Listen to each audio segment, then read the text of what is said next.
Hello, hello, hello, y'all. I'm back. Finally, it's been like almost 2 weeks since y'all heard from me. In this episode, we're really going to get into some things, as Nikki would say. Yes. So, first things first, I'm going to address why y'all haven't heard from me in about 2 weeks. Fucking Uber driver stole my phone, y'all. He didn't really steal it, but he stole it. So, the first thing I'm going to do is address how he got my phone and how that all came about and how I got my phone and everything. So, oh my God, y'all don't understand how many times I've told this story. So, the fact that I'm about to tell y'all is like, okay. So, I'm on my way to work. I requested Uber on the way to work. I do this from time to time, not every day, but from time to time. It just depends on how I feel that day. I don't drive, y'all know I don't drive. So, on my way to work, this Uber driver is mad flirty, like aggressively flirty, to the point where I'm very, very uncomfortable in the car. Like, I'm very, very uncomfortable. He's asked for my number. Like, he just did the most. He's did the most. So, when we finally reached the destination of my job, I was very much ready to get out the car. I was in a frenzy. I was ready to get out the car. Now, me being the ditzy ass bitch that I am, I just knew myself. Like, I ain't never lost my phone for real before, other than the one time it got stolen in high school. But I'm thinking, okay, I put my phone in my work bag, or I put my phone in my pocket. Like, I ain't really got to question myself when it comes to my phone. Definitely should have questioned myself when it came to my phone. So, I get into my job. I go to eat my salad because I had also stopped on the way to work to pick up a salad and some shit. So, I go to eat my salad and I instantly started going for my phone because I'm like, waiting, the clock in, whoop-de-whoop. Phone on my book bag. Y'all, I start checking my pockets, phone out of my pockets. So, you know me, I run it back, check my book bag again, phone not in there, check my pockets again, phone not in there.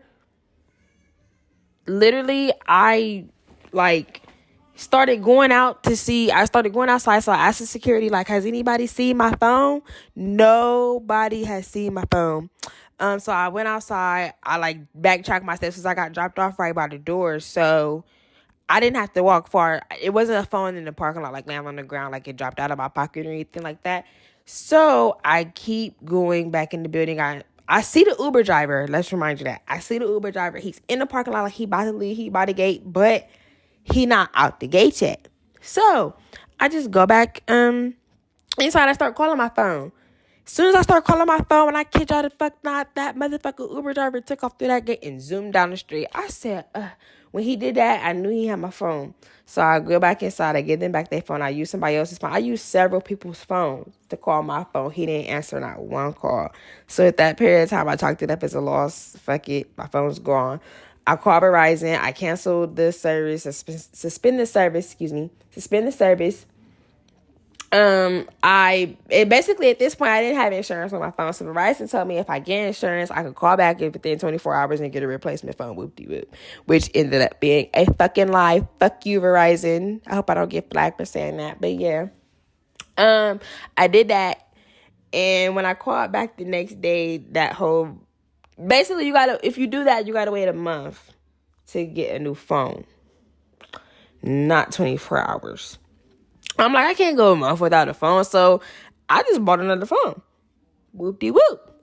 But when I bought another phone, I thought that I had placed it for an in-store pickup. I ordered my phone on the phone with the customer service representative. So this customer service representative just was a pain in my ass.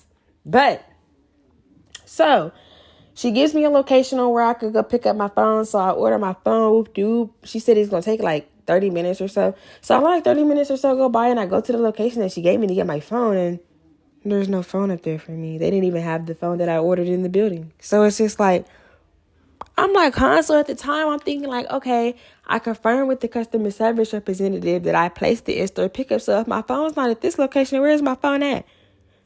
Like, huh? So I'm trying to figure out where my phone's at. So I called Verizon back again. I spoke to several representatives before the final representative finally told me, like, girl, that phone coming to your house. Like, it's being shipped to your residence. Like, that's where the phone's going. I'm like, what? Like, why did she give me an address and tell me I can go pick up my phone here? And that ain't the case. And I'm mad as hell at this time because y'all don't understand. Like, at this period of time, I'm stranded at the Verizon because I took an Uber there for my friend's phone. And I'm thinking, like, okay, you about to just go pick up your phone and then you could just Uber back home because you're about to go pick up your phone and you will have a phone. So when I get there and there's no phone, I'm like, bro, well, I'm about to get home. Like, what the fuck? So luckily, I had a nice ass customer service representative. He ended up letting me use one of his phones. Until my new phone got there. Like, basically when my new phone got there, I just had to come bring him back his phone type shit, which I had no problem doing because y'all, that was a little ass iPhone SE with the home button and everything. Like, the phone that I lost was an iPhone 11. My new phone, I have the iPhone 13 Pro Max now, but it's just like me going from my face to that little ass home button, y'all. It was crazy. It was to the point where I didn't even use that home button, y'all. I just put the password in every time because couldn't even do it. Like, I had no problem giving him that phone back, in other words. But when he gave me that phone, I was able to get into my Uber account. When I got into my Uber account, I was able to talk to the driver. Whoop-de-whoop. Now, let me tell y'all where this shit gets fucked up. I'm talking to this driver.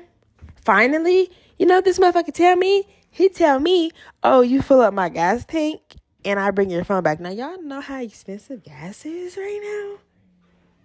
And he had an SUV, and he wanted me to fill up his gas tank in order to bring me back my cellular device that I paid for? Who was doing that? So what I did, I lured him to my job. I told him, like, yeah, I'll give you the gas money, but I don't carry cash, so I'm just going to have to send you a cash app. But I told him, like, I'm not sending you a cash app until you're at least at my location with my phone. I get my phone, I send you the cash app in your face, whoop-de-boop. So he agreed. He came to my job. I went outside with the security. I had his cash app and everything pulled up like I was really about to send him money and everything. He handed me back my phone. First of all, when this motherfucker pulled up, he had like 6 phones in his pocket, including mine. He had house keys. He had somebody's car keys. He like, which one's yours? So I grabbed my phone and I'm like, okay, I got your cash app. I'm about to send your money. And, you know, I walked away with security. Blocked him. Straight blocked the fuck out of him. Thank you for my fucking phone back, bitch. Because I'd rather have my phone than you have my phone. And I got a new phone in the process. So who won? Me. I did. Thank you. But moving on. Because I didn't even want to waste 8 minutes talking about that. But I had to because I want to talk about what happened at my job. It's so crazy. And it's like, I wasn't even going to talk about it. But it's one of them things, like, it was kind of bothering me a little bit. So since my podcast is about venting, we're going to tap into racism.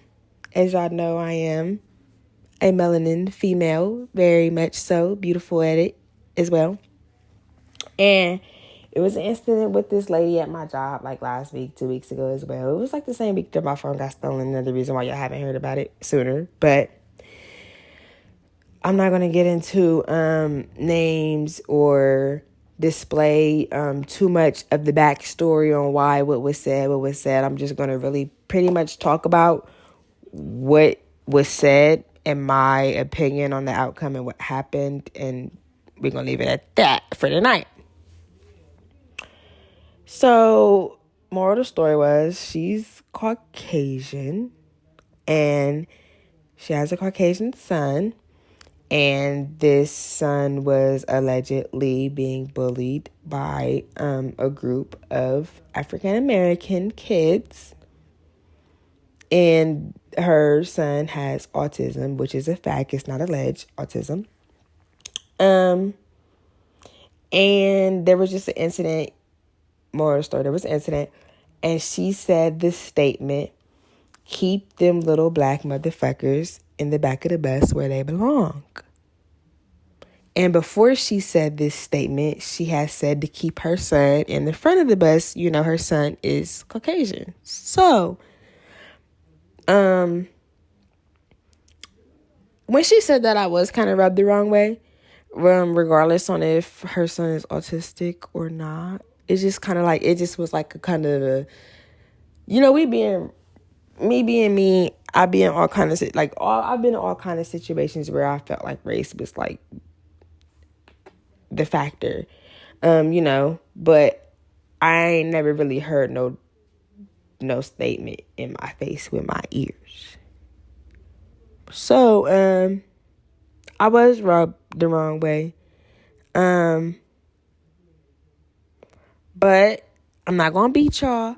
This woman at my job, since this statement has been made, she has been terminated. She has been terminated since she made that statement.